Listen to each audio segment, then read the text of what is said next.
All right, all right. Welcome to the golf locker. Welcome to the golf locker room. What up, Big Sif? What's good, bro? What's good with you out in LA? Oh man, we all right. We dry. We back to LA weather. A little windy here and there, but yeah, man, we golfing. We golfing. We back like we It's never cold. It's left. cold in a month. It's cold in a Uh, month in the it Carolinas, was bro. about 70 here today. A little overcast, but we was doing all right. All right indeed. Let me tell you. Uh, Trish, how are What up, you? y'all? I'm good. I'm good. What's up with y'all? Oh I'm man. back with I think I'm about 97%. Oh, You okay. back. You Last week was back? a little You back? rough. Yeah. All Yeah. right. Back off that vid. I see it. A lot of Yes. people got it. A lot of more people gonna get it if you vaccinated, fully vaccinated, even with the booster. If you're vaccinated, you're gonna be all right. Yeah. One of my Yeah. places that I work, we about 45% positive rate. Anybody that walk in the door, 45% of them gonna be positive. But the Wow. ones who come in are actually the ones who care. So guess what? They vaccinated. So they just got minor symptoms. Mm. So, the ones we send into the freezer on the vent is unvaccinated. But what can you do? People's choice, people's choice. I tell all my people though, man, go get them shots. You'll be all right. Are they in Cali? Are they doing it where they're on purpose going out and getting sick just to get it to say they have it? No, not anymore. Not anymore. It was probably a time a few nuts wanted thought about herd immunity, but not really. The vaccinated ones wear the mask, are worried about it. The non-vaccinated people, they don't wear masks. They don't even come in and get tested or anything. They just in the community. And It's what's the great. infusion thing that they're talking about? Do they do that in Cali? Oh, the mono antibodies. Yeah. That's after you've contracted and you got a few symptoms, not crazy symptoms. We're not allowed to do it, but yeah, if you have a few symptoms, we'll give you that and it helps. And we used to do a lot of that, but guess what? We ran out. It's no more. So, you know, it's it, Wow. it, it's pretty tough. And then February 1st, everyone's got to have a booster too. Craziness. Really? So it's Yeah. so it's mandatory? Yeah, it'll be mandatory. And I work for the government, so state law doesn't really affect me at my other job. It's only what federal does. Mm-hmm. And but California state, they want the booster by February 1st. Wow. Yeah, whatever. Mm. I'm gonna get it anyway, even though I don't need to or have to get it. I'm gonna get it just because. Yeah. We lost Big Sif for a minute, but he'll be back. He will be back. All right. Today's show. Yeah. It's gonna be a good one. It's gonna be a good one. I'm gonna pre-rec the show. And I wish Sif was here, but he'll be popping in a second. Let's pre-rec the show with this is a talk with parents that's actually been through the juniors process, and either their kid is already in college doing their thing, or they just enjoyed the process and they didn't really want to play anymore, or we have some that have young kids that's in the right dab in the middle of the process. Mm-hmm. We on this show just want to have a beginnings conversation about kids in golf, not whose prescription is the best, which way is the right way. I think when it comes, and it's not just golf for me, when it comes to people's kids, no one prescription is the end all to be all. Everyone's got to make personal choices. And Big Sif, who was just doing a prereq for the show, because I don't know how it gets such a touchy subject, junior golf and kids in golf, but you see a lot of emotions come out, you see a lot of opinions come out, and I'm more or less like, I don't think it's one way. I don't think it's 100 ways. I think it's a journey between that child and that parent to do the best they can.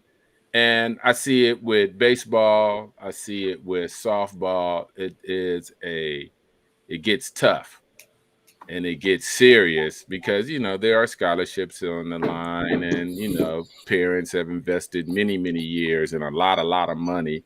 And so I just want this show to be just a discussion about our experts today, parents that's put their kids through the junior golf system, parents that's actually going through the junior golf system, and what better way to learn about it than people who actually did it and are doing it.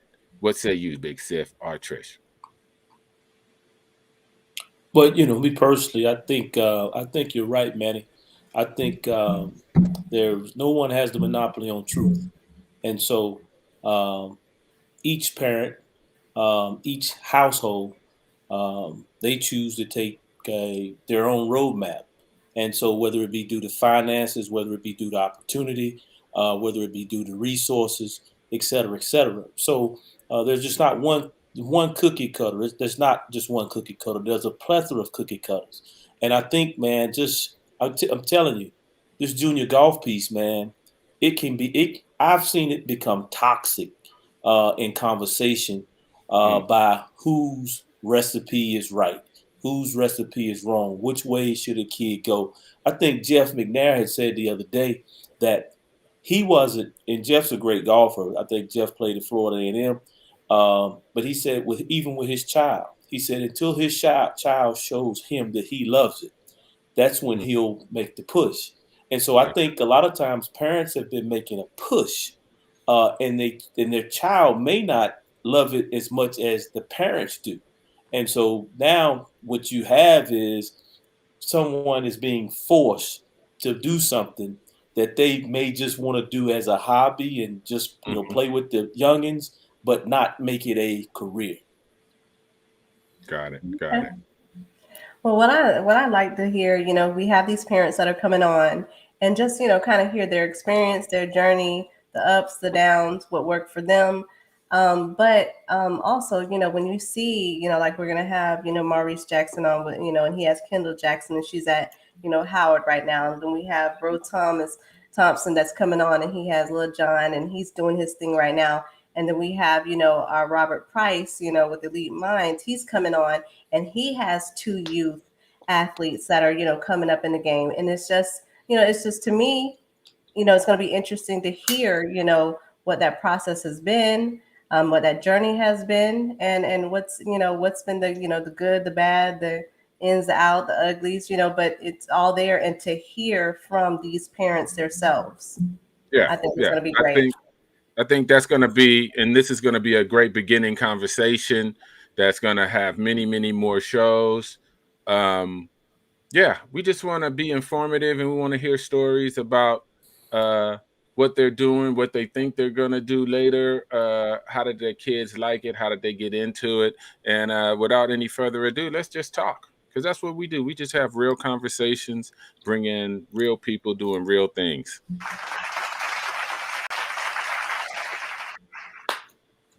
I got two elite minds. I'm gonna bring in this elite mind, Mr. Rob Thompson, and Big Mo's in the house. All right, you guys. Thank you guys for coming on the show. We got Elite Minds, Robert Price. We got Mr. Ro Thomas with the Junior Podcast. We love him. Big Mo's in the house. Howard, been through that JR program. Got what we needed. I think we got three great guests to start this conversation off. How you guys doing? Anybody can answer. Doing great. Appreciate y'all having us on. Nice. Hey, doing great, guys.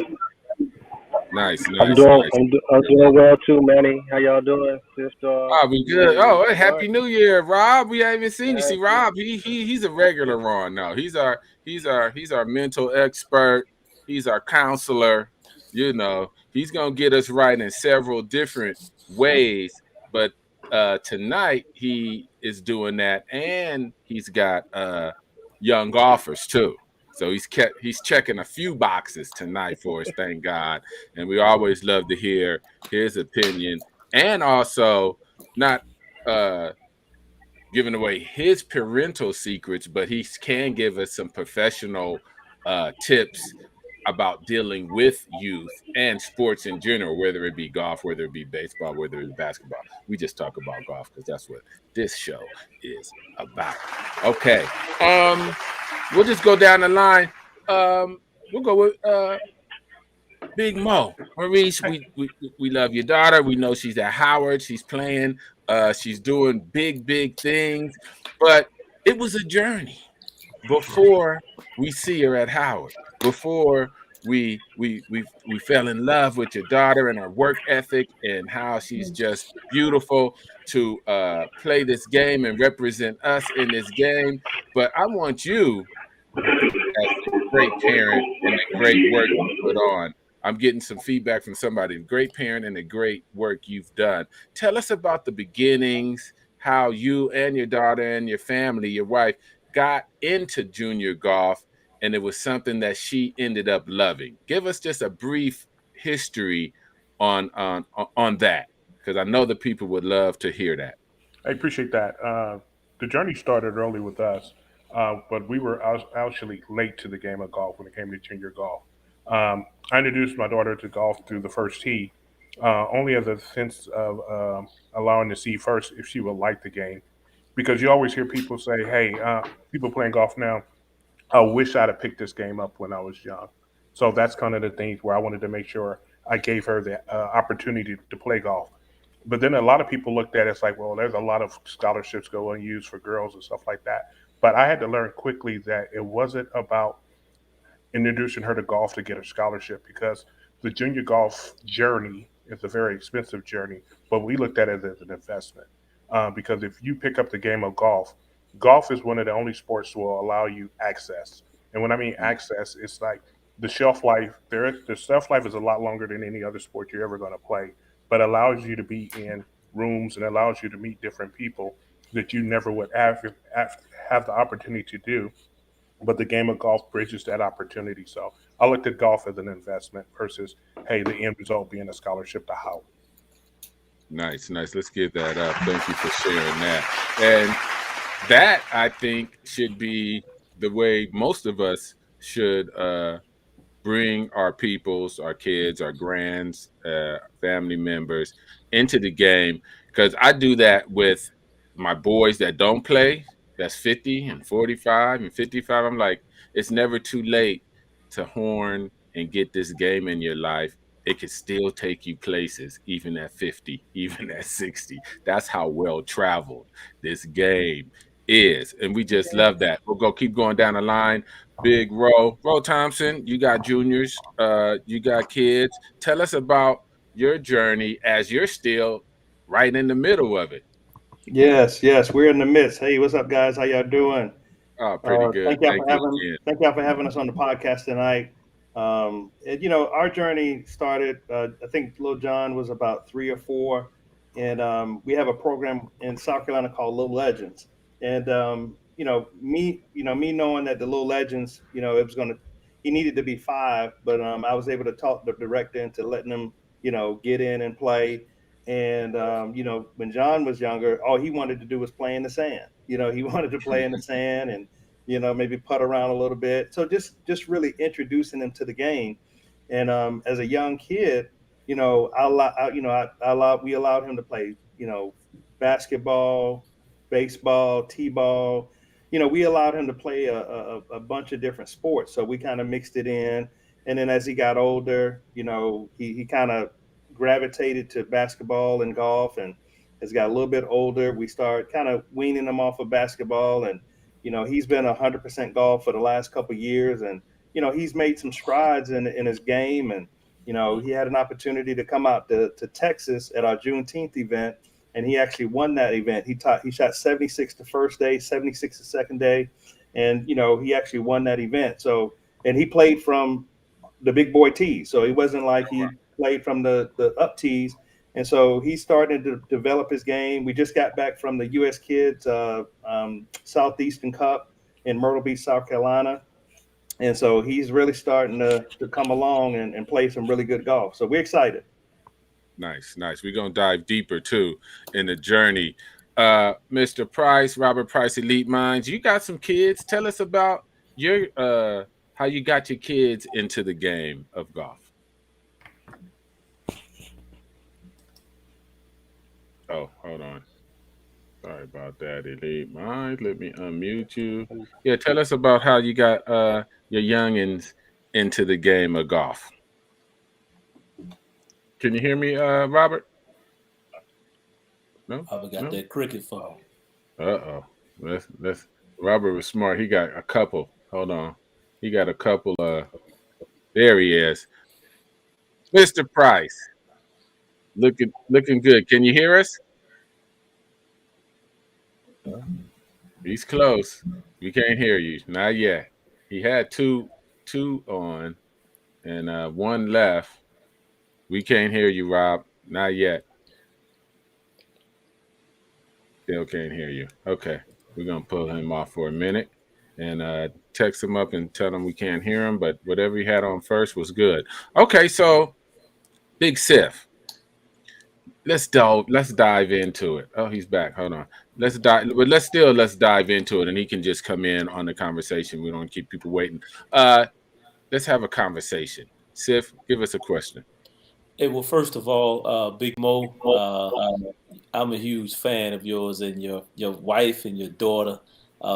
It seems as though that we like brothers from another mother, man, because you send packages my way, I send packages your way, and anytime I see Kendall doing well, man, it just does something to my heart. So I'm a huge fan, and Ro, even though you're a Pittsburgh Steelers fan, I still love you, and it's great to see. Oh shit! It's great to see John doing his thing, but anyway, just diving right into the questions and guys, junior golf can be. It should be a pleasant thing. It should be beautiful, but junior golf, man, some of the conversations have turned toxic, and it's based on whose methodology is better. Who has the best instruction, or what route we should take, or this was the way that you should try to get resources, or X, Y, and Z. All three of you guys have junior golfers, man, and I'll go first at Mo since his daughter has tenure here over my man Elite, Mr. Price and Ro. What information did you get from any teaching pros or any extracurricular information from anyone in your area to put Kendall on the right track? Because first of all, I think I said earlier, Jeff McNair made a statement. He said until my son begins to love it is when I'll get involved. What information did you take from any teaching pros in your area to get Kendall on the right track, or was that all you? No, it wasn't so much all me. Like I said, I introduced her through golf through the game, through the first tee, only for the simple fact because they had a platform, they already had an establishment. Because I wanted to make sure if she liked it before we went out and bought clubs, before we went out and got a swing coach, before we did all that, I wanted to make sure that she had the love for the game. And you can talk to her today. She didn't really like golf. Uh, Per se because she thought golf was a little bit slow. Kendall, Kendall's the only child, so we put Kendall in a lot of different sports just to make sure she was well rounded by being the only child. She had the first degree in black belt. She swam. She did a lot of different things. But when it came to golf, golf was a little bit slow to her until finally we got somebody working with her and she found out she could hit the ball, and then it became long. But we wanted to teach her life skills through golf, and that was kind of what it was. But to go back to your point, man, the junior golf thing, although those conversations were toxic, there was a lot of good information that came out if you looked at the surface everything, and then it allowed people to come together and start sharing resources, start sharing conversation. It opened up a lot of different conversations that we didn't have. Like you said, golf is a journey and it's an individual journey. But what there wasn't for us starting, there was no blueprint. I mean, I had to seek out people who were already doing different things, but there wasn't a collaborative effort. Hey, this is the way you go. You go from first to second to third to home, and that's the end result. So what you had to do is trying to find some people along the journey and kind of say, kind of figure out what's the best route, and then it's the information sharing that we love now. And those hard conversations. If you take those hard conversations and you really peel back the onion, you find out that there's a journey where a lot of families sacrifice a lot. I mean, there's a lot of single parents who are doing this thing. I mean, we're just blessed because we're a dual income family to do the things we do. But there are some sacrifices made. There's some vacations put on hold. There's some reallocation of funds. I mean, there are some house projects that people are doing that they put on hold to invest in the game of golf. So it's just trying to find resources, but also trying to find like-minded people and kind of understand, hey, I can be a resource to you or for you if you want to travel down this road. Nice, Wow, thank you. that's good. That's great, man. And Ro, kind of the same question, just kind of following John and his maturation. Watched him at Myrtle Beach a little bit, but and Ro, you run a lot of golf events, Correct. and so John is growing up around other golfers, which I think is great because he's growing up around older guys, and he can see what he kind of needs to do, and they're probably mentors to him. But I guarantee you've been, I won't say involved in some of those tough conversations or situations, but at the same time, I'm sure that someone's probably hinted that you may be taking a different or a not so different approach in John's maturation. Could you speak on that? Yeah, well, the great thing about our network, Sif, is I've been able to lean on a lot of parents that have done it way before I did. So, as far as getting the right type of path, I've reached out to Mo, who's helped me like every step of the way. Cats like Mark Burnett, Gus Vitale. You have done a lot for us, Sif. We still got the push cart you sent us with little John, and so we reached out to a lot of people. Corey Guyton, Sean Treadwell. We've been able to form a network of junior parents, and we can feed off of each other and actually get the right information as far as what tournaments to play, as far as how the points work, how the stars work. And so if you're not privy to that information, you're going to get left out. You're not going to get on the junior golf scoreboard. You're not going to get rankings. You're not going to be in the know, and you're going to be left out, wondering, okay, well, why hasn't my son or daughter had any offers or scholarships? So it's really a network of people that's been integral in developing our path to this junior golf thing. Wow. Nice. That's dope. And last question for Brother Price. Brother Price, being a mental coach, I'm sure you look at things objectively. You have 2 beautiful kids, right? That are 4. We can't hear you. We still can't hear him. Yeah. We still can't hear you, brother. You got on those headphones that they directed airplanes out of it. See if we can get some value. No, Nothing. still can't get nothing. All right, you unmuted yourself, but I can't hear him. So, Brother Price, can you hear me? Well, he's gone now. Yeah. I was gonna tell him to Tell get him his log in and answer log ready. back out. Get his answer ready. But yeah, I appreciate it, guys. I appreciate it. Exactly. Trish, any questions for the guests to start off?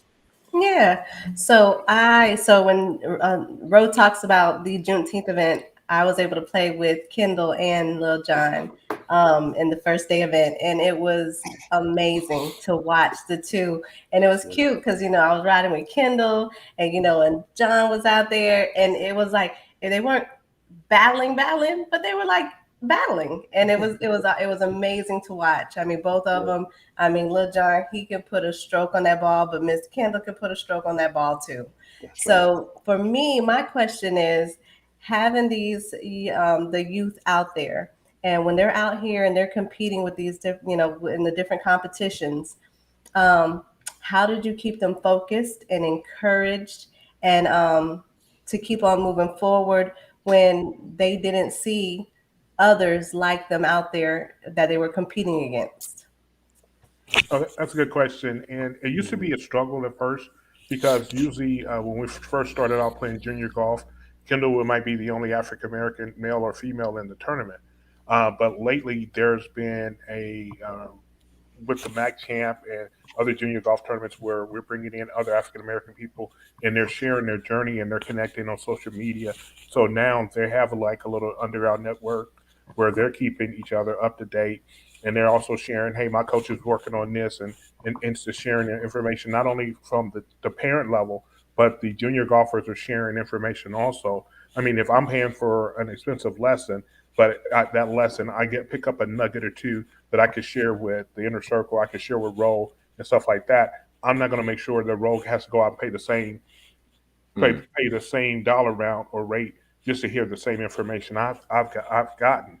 And that's the thing that we've got to get back to as a community is the sharing of the wealth and also sharing of the information. I mean, it's enough for everybody if we do this thing right, because there are other examples, there's other communities, there's other groups who share. And I mean, they share from, hey, these are the type of tournaments we are. Hey, we're going to be at such and such. So instead of me paying for a hotel room and you paying for a hotel room, hey, let's go in on an Airbnb so that way we can get there a little early and then we can do this and just kind of strategically sharing the journey along the way. And it starts with the conversation, starts with the hard conversations where I I want only my daughter to succeed. No, if your daughter succeeds or Rose's son succeeds or everybody else's son succeed, we all succeed. So it's a collaborative effort that a lot of people haven't really in the past jumped on board, but that's what we're doing. We're the behind the scenes pushing that everybody. There's enough for everybody if we all just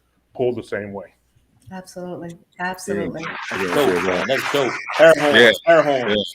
Air horns for sure. And I remember hearing I don't know, an interview years ago with Tiger, and he was telling about a story like they didn't get to the tournaments early because of the cost.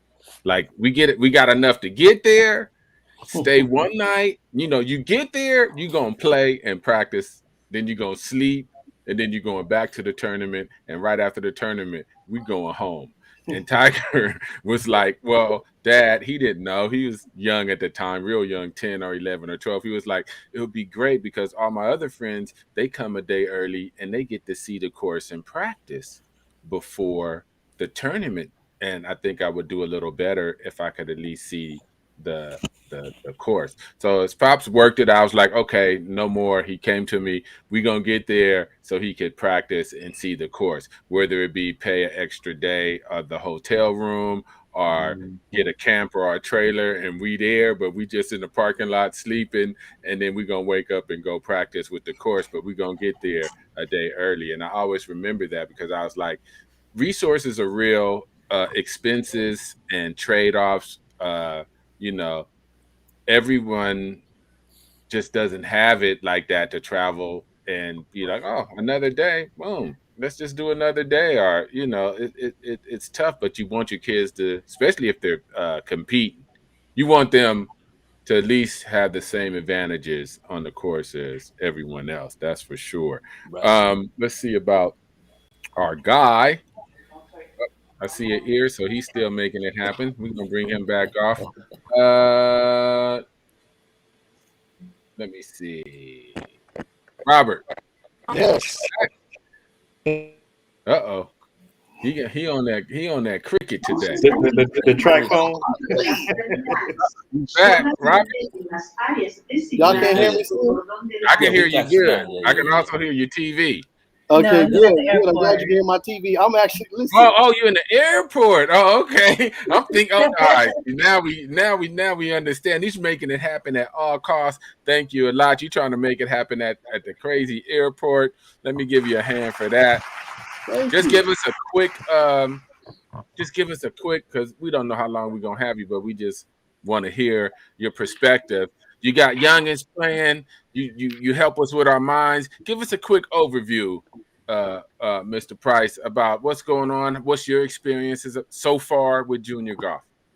Yeah, well, first I'd like to just say, man, Ro and Maurice, y'all are inspirations to just myself as I'm not going to say young parent, but a young parent, you know, in the game. It's just kind of, I have, like I said, a 14-year-old junior young lady and a 12-year-old little guy, but I also have 4 total kids. So the beautiful thing in my profession is I'm able to work with elite athletes at every level in all sports, and so I kind of have seen different routes for all of the athletes to go through. You know, whether it's junior programming or all the way through getting a scholarship.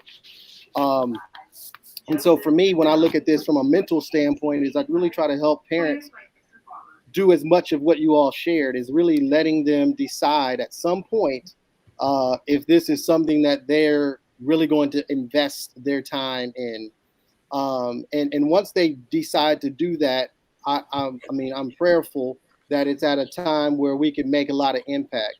Maurice has a daughter that's in college, and so he recognizes and Ro, for guys, it's a little bit different. So I think for boys in this game, the time is, you know, we're looking at my 12-year-old and he's like, man, he's shooting in the 70s, and it's kind of like he's got to develop if he's, you know, able to start getting into some bigger and better events. But I think just walking with the kids and allowing them to communicate with us when they're really ready for us to be able to pour whatever resources it is that we have into this game. And so, you know, fortunately, like I said, I try to mentor my kids up and allow them to meet the PGA guys or the LPGA ladies or Symmetric Tour ladies whom I work with, so that they can just hear their story, hear their journey.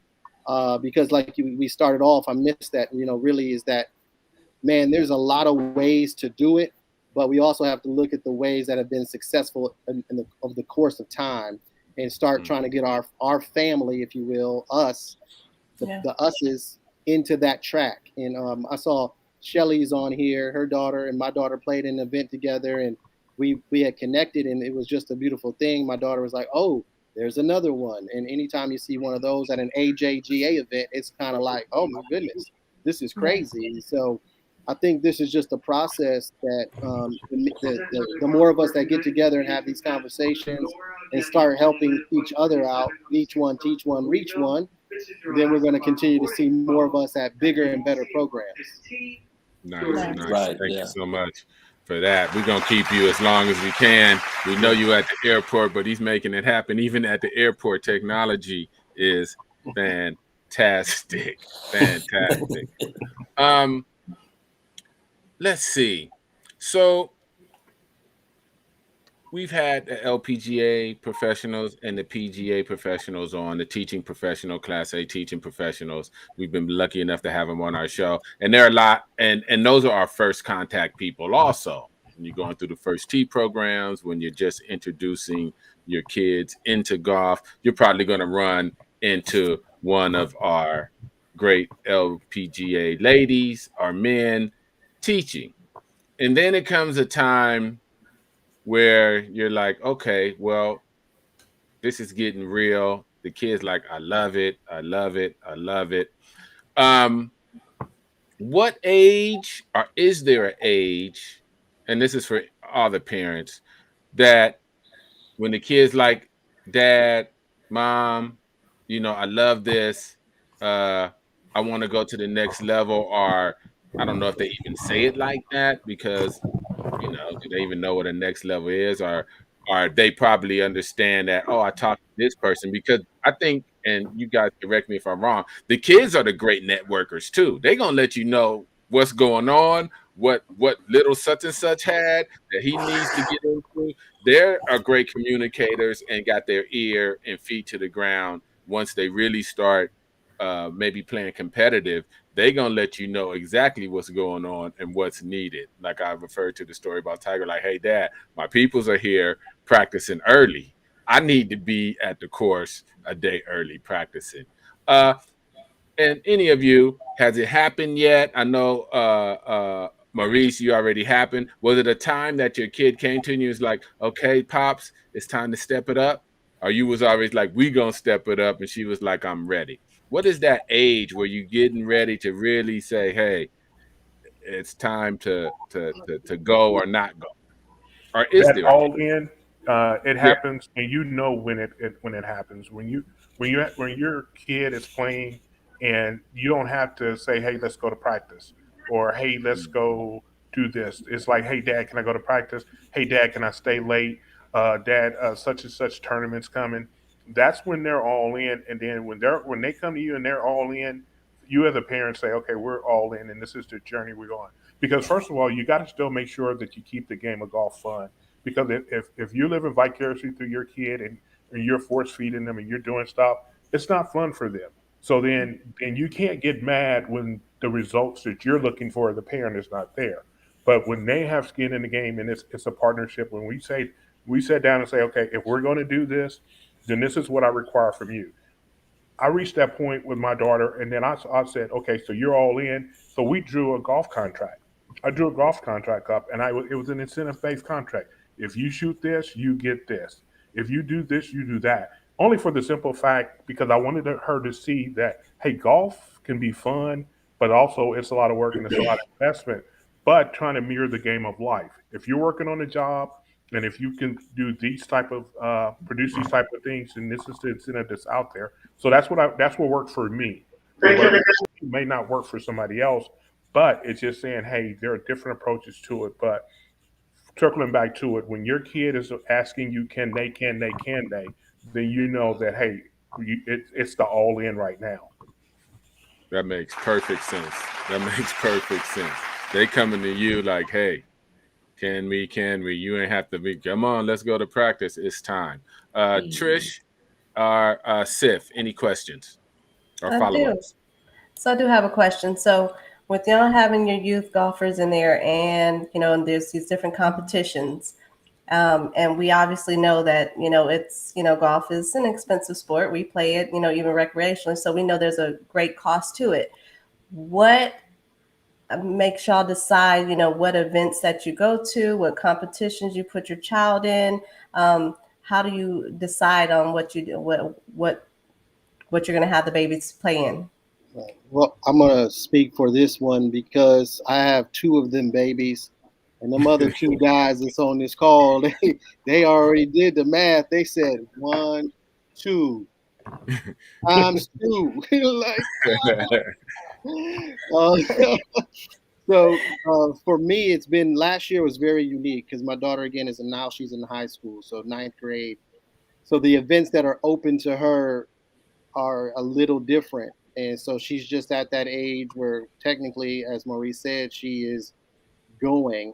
But what I always share with parents that are not even my own kids is if a kid gets invited to an event and we know that it might be outside of their ability, they still should go. Okay. because then and I'm not gonna say I don't care how much it costs, but they should go because they need to have those experiences just like we have in life. That's a way in which we build confidence. It's the major way. It comes from confidence, comes from those prior experiences. And if they've never played, with a 54 hole event or a 36 hole event or a 72 hole event, but they were invited to come or they qualified for it, you go. So if there are parents on here that are not really sure about, well, maybe I don't know, your kid gets invited, you go, because these opportunities just don't come around all the time. And Okay. and so this is what the other kids do. So this is what our kids need to do. We need to make sure that when we get those opportunities, that we take advantage of them and go. Excuse me, sir. This is not a. I'm sorry. That's not a Nice, place to be. nice. And so, he messing with the airport people, trying to get in on the podcast. Tell her she can get in on the podcast if she got a junior golfer. Other than that, kick rocks. But anyway, we moving. Do whatever you need to do, big Robert. Do whatever you need to do. That's a great That's thing. why I love y'all. I love my people. But yes, they I had to find a real small hole, and now I got to leave my home. But I do have to catch a flight, so I appreciate you guys. Thanks for having me on. Thanks for coming on. Thank you for having us. Remember, Elite Minds, Be LLC. safe, bro. Be safe travels, and we will talk to you soon. Thanks for coming on. Let's go. All right, now, Don't get kicked off the plane. Don't get kicked off the plane. I don't want to see you on TikTok getting kicked off the plane doing the podcast. All right, deuces. Okay, that was great. Sif.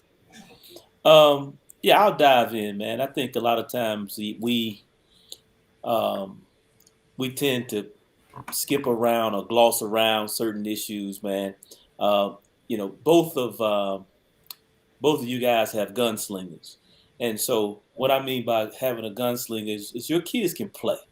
And Maurice, I know your daughter Kim was at Howard, but when before she matriculated, she was in high school, and she was considered a gunslinger. Rose's son is becoming a gunslinger, and so what tends to happen is when people know that your kids are gunslingers, then you have predatory organizers who reach out to your kids to get them in their tournaments.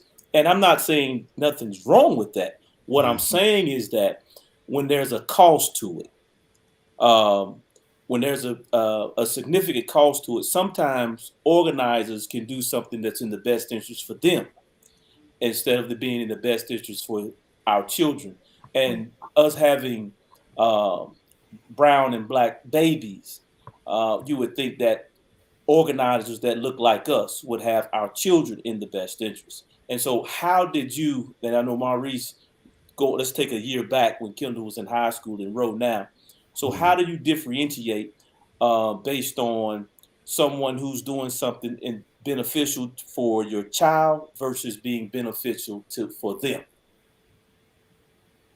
Well, I'll jump in here, Mo. I think the thing that you have to you have to have discernment, Seth.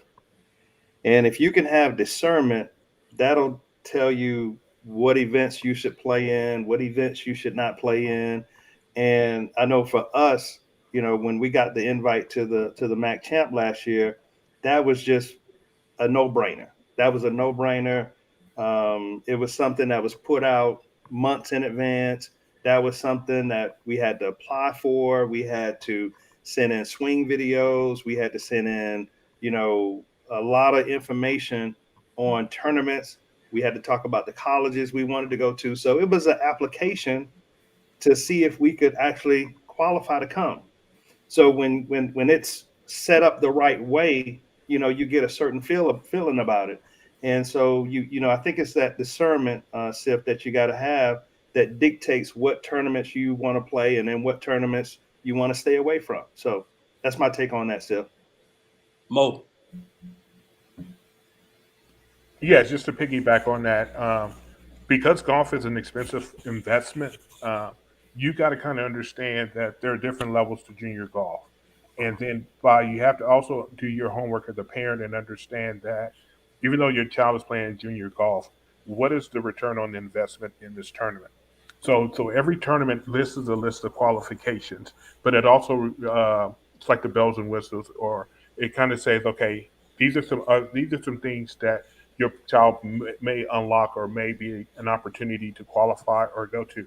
So you have to look at, okay, does this child get stars, or is there a tournament where they may get an invite to, and things of that nature? Because you have to look at a lot of different parameters if you're playing the game at a high level. Because you can go to a golf tournament, but the strength of field may not be where it is, and being in that tournament actually could hurt your ranking or could hurt you from a standpoint.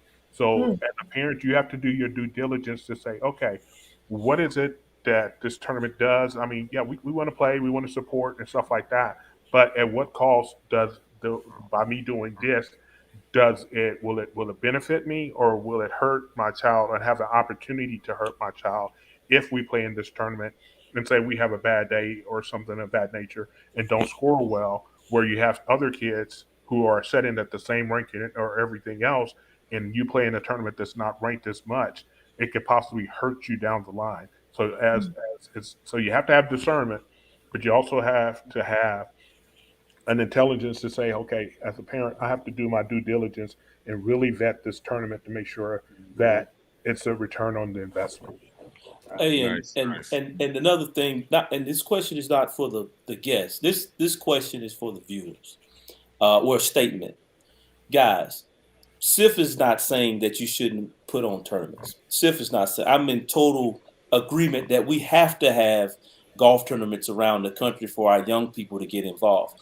The only thing that Sif is saying is when you have these tournaments and these upper echelon tournaments where you have gunslingers, at least do what the mafia does. Have a meeting. Come sit at the round table with other lead organizers to see when they're scheduling an event so that you won't be in conflict with other golf events. Because what we're doing is, man, we're killing the pockets of these parents, man. And these two already said golf is super expensive, and then they have to travel all across the country, and then try to get back for this tournament. And then if they turn this tournament down, the organizer may think that they're turning their nose up at them. Just the lead organizers need to come together, man, and sit down at the table and say, okay, what are you doing? What are you doing? How can we do this together, separate but together, so that we don't burn any bridges and we make it cost efficient for our young junior golfers? I'm a piggyback on that, because that was, and basically it's saying respect, communication, and unity. And so Yes. if you are putting on tournaments, and we're talking about within our community, Black and brown community, our community, whether it's on social media, our church, our friends, then exactly, we've already spoke, and the parents have already spoke on the different choices they have to make financially. It's brothers and sisters, and you know, The ROI, return on it, investment. Yeah. exactly. So, it would behoove us as a family to want the best interest of all our kids, no matter what levels they're on. And I guess, and I'm not a junior golf person because my kids didn't play, but there's levels to tournaments, and then there's qualifiers, and then there's invitationals, kind of just like in the real. So you get to one stage, and then you might get an invite to this stage, or if you play this tournament, you could get an invite to a better tournament if you do well, or if it's a tournament with a field that's not ranked as high, and that day your junior doesn't even play well in that tournament, it could ruin the next two tournaments in the rankings, and it's tough, and parents got to have their own mind and do their own thing. But it would be helpful if we all help too with No right doubt. information, going back to the respect, communication, and unity, so we could be like, hey, we need to do this, this, and that. And Sif was nailed right on the head, and was like, look, have a sit down. I want to support everybody's tournament. Right. If you have a sit down, with other people that's doing tournament are parents. You just don't say I'm having a tournament and then the support is not there, and then you're like, see, the community ain't about me. The community doesn't back. That's unfair. Right. Yeah. That's intellectually dishonest, which we got to stop that shit. I'm just telling the truth. We got to stop that intellectual dishonesty talking about. We got to stop that if we want to go forward. We got to be like, let's have a sit down and let's say, okay, we want every tournament, 2, 3, 4, 10 tournaments, and be like, this is for this kind of golfer. We're going to put this on. We're going to fight to see if we can get ranked and have points or invitationals to this bigger tournament if we just start now. And we got to do those things because you're right, Sif. One tournament is not enough. Right. You know, we could have 5, 6, 7 tournaments. You know, we our people need as much tournament play and competitive play as possible. Because 9 times out of 10, not with you guys, but 9 times out of 10, we're late to the party, not because we're just not knowing about the party started anyway. While other people grew up on country clubs, we may just start getting our kids in the first tee, and we have a great teacher that comes and introduces the game. And now we're in the game, but we're 5, 6 years later than the next kid that had been playing at 8. We start them at 12. They should have been already ranked at 10, but we just starting at 12 because hey, we didn't know. So at least we know time is not on our side. So we must be pointing it on the stuff we do to try to catch up on that time and those competitions. And plus, Manny, it's a ripple effect as well for not only the parents, but it's a ripple effect for the supporters. So, like for example, if the meetings of the mind and the lead organizers don't get together and they just do a hodgepodge of tournaments on certain dates and cross-pollinating events, then you say Ro may be a guy who raises money in his area for his kid. And so Maurice may be raising money for his daughter as well. So then what happens is you hitting the same supporters multiple times during the year versus if these tournaments are scheduled separately during the course of the year, it makes it cost efficient. Now, you know, the thing is, and this is for the viewers, the thing is this.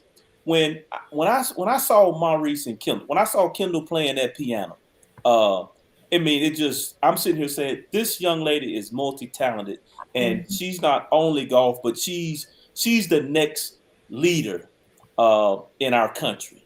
And so, and I've seen Maurice get up and drive all over the country. And so, you know, my thing is, I say, at least I can send a blessing to him. You know, it might not be much, but it might be some gas where, you know, you can get back and forth. So I'll send a blessing and I'll do the same thing for Ro. And so for the viewers, if we understand how valuable our kids are in this game, and these kids are making it to the next, they're good enough to make it to the next level and get a education. But we have to understand it's a process. And so we got to understand that parents, man, money don't grow on trees. So that 12 pack that you got last week, man, put it back and cough up $12 and send it to some of those junior kids around the country. 12, I believe in compounding numbers and exponential growth. So 12 times 100, you know, that's $1,200 that somebody could possibly use if we stop being selfish.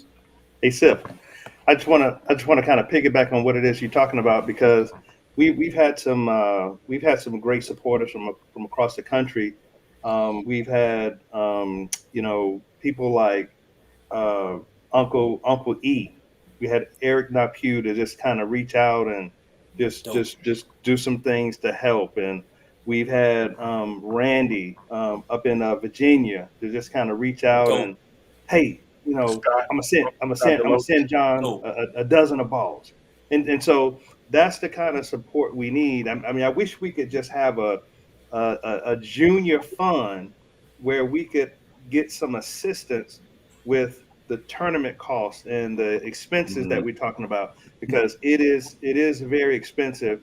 And, you know, it's, you know, and we as parents, we pretty much take care of everything, but there are some assistance that's needed in the junior golf community.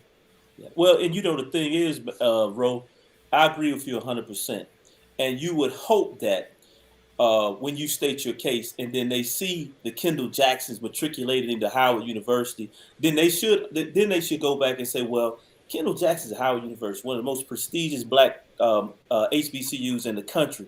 Let's look down the line to see who else can make that same jump.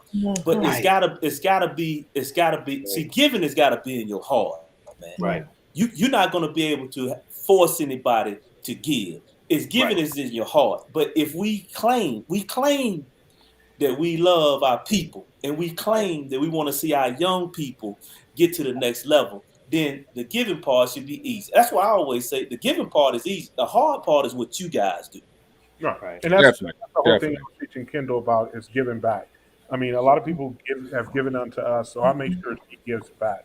And it starts, and that as a parent, it starts like disciplining your child, saying, "Hey, there are some people who came before you. There's some people, um, the village concept that there you have a lot of different supporters, but we want to make sure that you understand that. Make sure that people who are investing in you, you turn around and invest that back into someone else. So right now, I don't have a Kendall's off to college, so on Saturdays and Sundays, me and my wife go out and support other junior golfers just to make Mm. sure. And it's like, hey, Kendall in town, she's playing this. No, but we're investing up and coming junior golfers to make sure that hey, I'm gonna be a resource financially and not only financially, but I'm going to be a resource for you because I want to make sure that you have the right information. I want to make sure that you have access to the blueprint that to make sure that these are some things that we can help you along the way so you don't feel like you're on the island all by yourself. Right. Nice, nice. Love That it, man. and I think a lot more people would do it and give because I don't think most people have a problem with giving. I think most people have a problem with the information. So am I giving to the church building fund that I've been giving to for 25 years and I ain't seen nothing A built? doorknob. Or am I really giving to or am I really giving to these junior golfers? And it's tough because as a parent, you're not going to always be on social media like, oh, here come Maurice. He begging again. Let me block him for 2 days. Right. So, parents have pride too. And it should be a way we can just, and I hope, and I'm sure there's funds out there, but, I hope we can find places to send money, and there's a lot of places where our youth can get. I think people don't, like you said, Sif, I think people don't even realize, like, hey, I'm at Dick's, I'm about to get me some balls. It would be great to pick up two and just send one off to a junior. I never thought of that, to be totally honest. I Man. never Yeah. thought of that. I'm like, oh, like if you look up on the AGGA, you can get a kind of a idea what tournaments cost, about Oh yeah. $375, $475. Exactly. You Exactly. can understand these tournaments cost about $375 to about $500. So you may not be able to be like, oh, I don't want to pay for the tournament, but I know gas is going to be like $150 for round trip Right. because I know these people are coming from this state. Yeah, let me shoot them. Let me shoot them a round trip of gas money. That's just one less thing off Exactly, the man. many items on the checklist to get these youth in the tournaments that they really need if they're going to the next level. Hey, They you really bring up need that. It's Mando really if they're going, because people don't understand that they have to go through sometimes invitationals to even get invited to the real stuff where the real stars are or the real points are. And so you're doing a couple of trips and so yeah, I think we need to start thinking that. I never thought about that. Like, let me shoot 150. That's gas. Or, oh, at least yeah. let me buy dinner for the family for the 3 days. Right. You know what Hey, I'm saying? Hey, I just want to say we had a big tournament here in South Carolina. It's a 2-day tournament, and we had a local golf chapter. Sif, you know about the Tri-County Golf Chapter in Chester, South Carolina. Big. Yeah. They took care of one night of hotel room for John, and so those little things they add up and it helps, but it's just it's not enough of that going on. Right. It does need to be more. Golf is expensive. I mean, Yeah, I mean, if I told y'all how much some of the junior golf tournaments are with hotel travel, y'all wouldn't even believe it. Y'all wouldn't believe it. Am I right, Yeah. Mo? No, you're right. You're right. I Yeah, mean, it's just, and you're talking about getting there early, right. for the simple fact. I mean, there are times where you don't want to just roll up.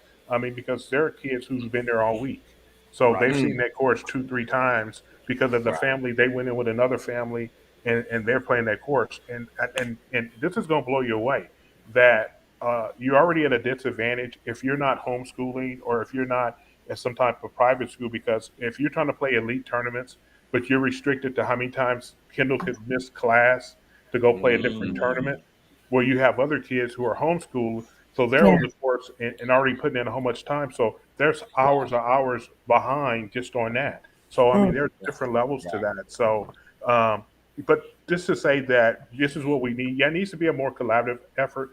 But the whole thing is, there are other communities, there are other groups that are already doing this.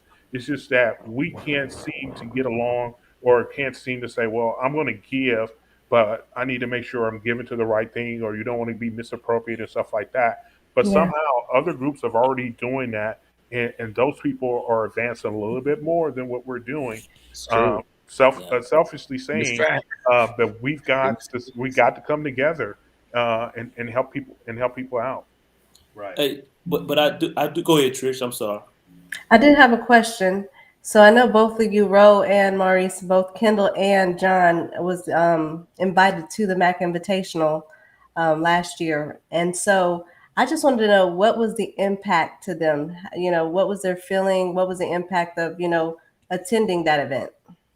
I'll take the first one. I think the parents had enjoyed it a lot more than the kids. I mean, the kids were Really? having contests, they were having putting contests, or it was like, oh, that's such and such, and that's such and such.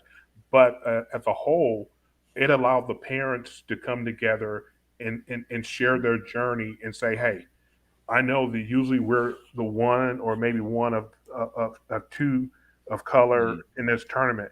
So right now we're going to build a bond, and this is like there's not a week gonna go by that I don't talk to Ro 2, 3 times, and Exactly. Mm. then we have another group outside of this that kind of like a little inner circle where we share and we bounce different things off, and we do a lot of different things just to make sure that we're making sure that we're passing this information on. It's like the elders.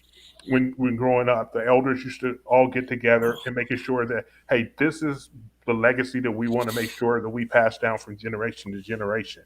So it goes back to this blueprint. Sure, there's different ways to attack this junior golf Mhm. animal, but we want to make sure that you're armed with the information. So I think, just to circle back, Trish, the Mag Champ, I think collaboratively it brought the parents together to start sharing this journey and saying, hey, let me help you out. Let me show you, hey, when you're looking at a tournament, these are the things that you want to look at when Hmm. you're doing this. Oh, and then I also say, hey, you're gonna play this tournament. Hey, I got a plug for this, or I got a plug for that, so you don't have to spend money. So let me talk to my guy, or let me talk to Nice. this and stuff like that. And I think that's what really brought the Mag Champ home for parents. Mm. A Nice. Yeah. gathering of like Nice. Yeah. minded that you won't And get at other tournaments, because those tournaments ain't thrown by us. Let's just No, keep it and 100. they're sharing information. They're just not sharing it with us. Right. Exactly. Yeah. Right. Again, So they that's not thrown by information us. being shared, but it Exactly. doesn't matriculate and come down to us, because they know if we got the success, or we get the recipe, it's over for them. But so they Yeah. They're hide it, not and giving you no they game they share it with, only on this with side. their But own people. And yeah, again, it goes back to we do need, we can and do need more tournaments thrown by us, given by us, so parents can meet a couple times a year or three times Right. a year and Right. intertwine into the AGGA tournaments.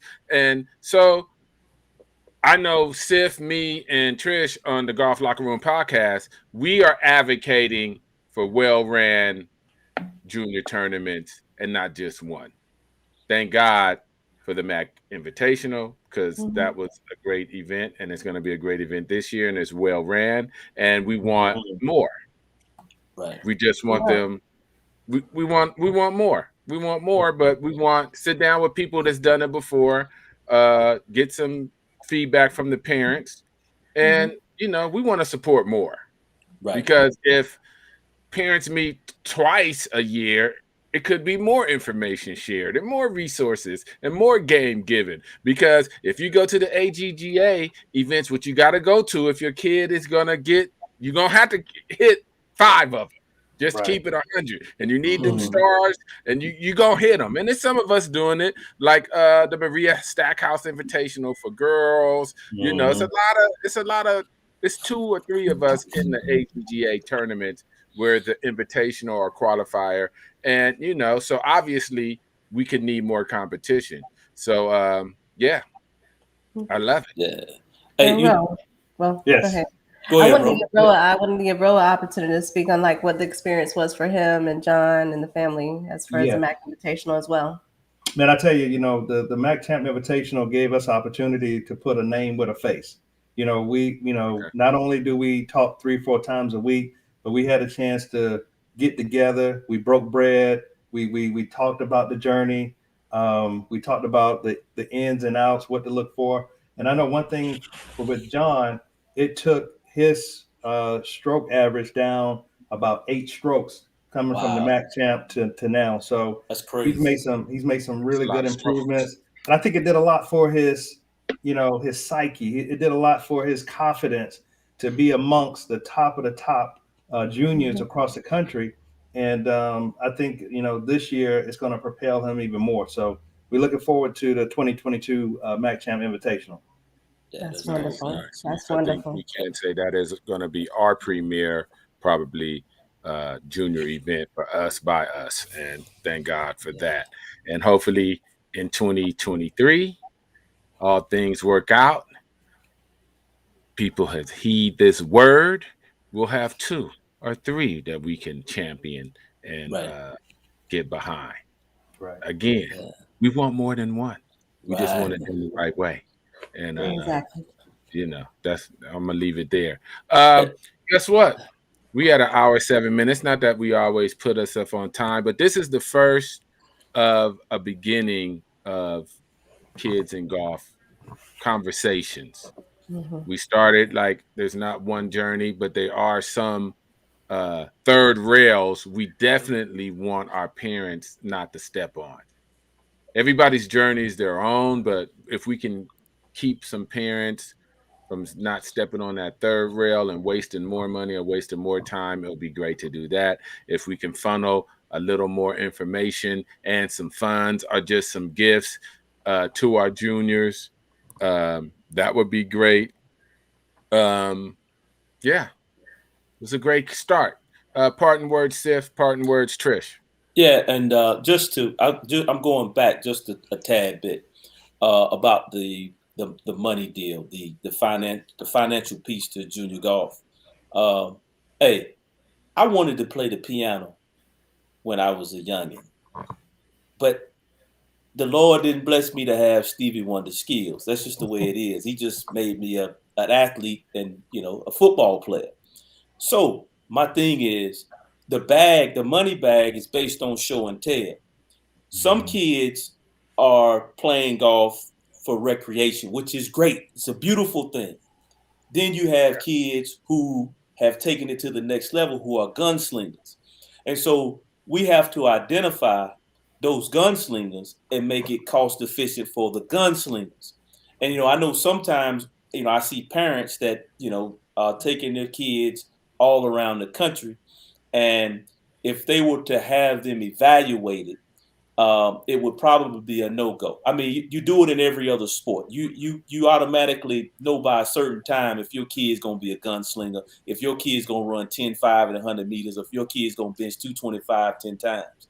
And so that was what I was talking about. When Manny asked the question earlier, when do you know that your kid has it, or when do you know that your kid doesn't have it as recreational? So I think the money in terms of people making those contributions should be a show and tell. If your kid, like Ro just talked about his son dropping 8 strokes and he's nationally ranked, we need to find money for Ro because his son is on that's a segue to some great stuff. Right. He's on a path. But if little Johnny's out there in the field and just beating around wiffle balls, and we have to be honest. Yeah, That's no, it. That's where again. the money's going. That's where the money's going, to the first tee programs. Yeah, and Well, see that's okay, well. The money is going to the first tee, but let's put it in where it's supposed to be. Ain't that the introduction to the game? yeah. But let me say before how would you even know There's about the different game? But the thing is, though, I'm talking about when you say money going to the first tee, that may be from a corporate standpoint. I'm talking about brothers and sisters rolling up their sleeves who work 9 to 5 every day, saying, look, Maurice Jackson's got a kid, Thompson's got a kid that's got a lot of potential. Hey, honey, you need to set aside $100 next month so I can send that down the road. That's what I'm talking about. I'm talking about that approach, that layman approach. But I can't say, honey, set $100 aside to send little Timmy $100 down the road, and little Timmy, playing in the sand. That's what I'm saying. That's just the reality. But see, the parents need to understand and identify, just like Maurice said. He began to understand that Kendall was going to be serious, and wrote a contract to see if she was serious, and there were benchmarks along the process. And so now when he found out Kendall was serious, then it got serious. But we cannot, as parents, expect little Johnny, because we want little Johnny to be good, for little Johnny to be good. And then when you evaluate little Johnny and say he just ain't got it, he may be good at something else, then the parents get mad at you and say you hating on their kid. Yeah. I'm gonna just keep it real. That makes sense. So that makes sense. Like if you're ranked and you're moving and grooving and you need some help because you really need to be at these tournaments early or whatever, because it's competition, there's points involved to get to the next stage, then they need some bread. Or just because it's a shiny poster, but little Johnny down the road hitting potatoes, but he getting all the money because the poster looked good, then we got to stop that. We got to stop that, man. We got to stop that for sure. We got to stop that. All right, Trish, parting words. Parting words. So, fellas, thank you again. For Stiff, get us all kicked off the podcast. No. Fellas, I want to thank y'all so much for coming on. As always, it's a pleasure always watching your kids do what they do. Kendall, Lil John. The one thing I do want to ask is, just in the parting words from both of you, what advice do you give the parents that are walking in your shoes, that are coming up in this path that y'all are in now and have gone? What advice do you have to give to these parents? Let me dive in here first, Mo. So the thing is, you have to get all the information that you can get. One of the reasons why I started the Golf Junior podcast was to gain knowledge and to gain information on what tournaments to play and how to approach it, and just so many different things, from equipment, what type of shafts the juniors needed, how often they need to get fitted. So it's a lot of information out there, but you got to be able to get it fast enough, because sometimes if you get it too late, Trish, it's too late and you're already behind the 8 ball. So we got to get the information early, and we got to start using it as quick as possible. Okay. All right. And Mo? I'm gonna take it from a different perspective. I'm gonna take it from, hey, if you're a parent, or if you're you have a niece or nephew, you have a neighbor, you have someone, a junior on your block or something like that at your church, try to get them involved in the game of golf early. I mean, the junior golf, we talk about the downside being expensive, but it's a beautiful thing if you can introduce your kid to the game of golf. So you may have grandkids there. Put the club in their hand early, and as the old system used to be, each one teach one. So there's a lot of guys who play golf on the weekends, but you never see their son or you never see their daughter.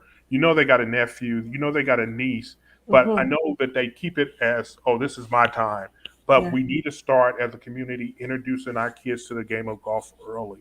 And the quicker we can do that, then you'll start seeing some inroads. Then you'll start seeing us advance a little bit more. But we can't be selfish and say, "Oh, it's a guy's trip," or "We're playing because I got skins and stuff like that." Because if you look at it and you look at it from a different perspective, there's another different community out there, and they're starting their kids a lot early. If you look at the Asian community, they recognize early what their child is going to do, and then they're all in from there. They're not going to go dibble and dabble in this and that. If they're going to be gymnastics, that's where they're going. That's their thing. If they're going to play golf, they're going to start that early. But as a community, we need to make sure that we are invested in the game of golf, because that junior window is it's not a long or big window. It's a certain window time period, and you need to hit it in stride. But if we can start introducing our kids to the game of golf early, Make it the norm. and really get them balanced, then as a community, we're going to be a lot better. So that's my thing, is try to introduce your kid, your neighbor, your family member early to the game of golf, because you don't want to be saying, "Oh man, I wish we did. I wish I could have did," and stuff like that. So that's my parting word. Thank you. Get that up. And I think introducing a neighbor or a niece, nephew, or even a grand, I think that's a great place for the first tee programs if they're run right. We found out through talking to the experts and our LPGA professionals and PGA professionals that, all of them are run separately.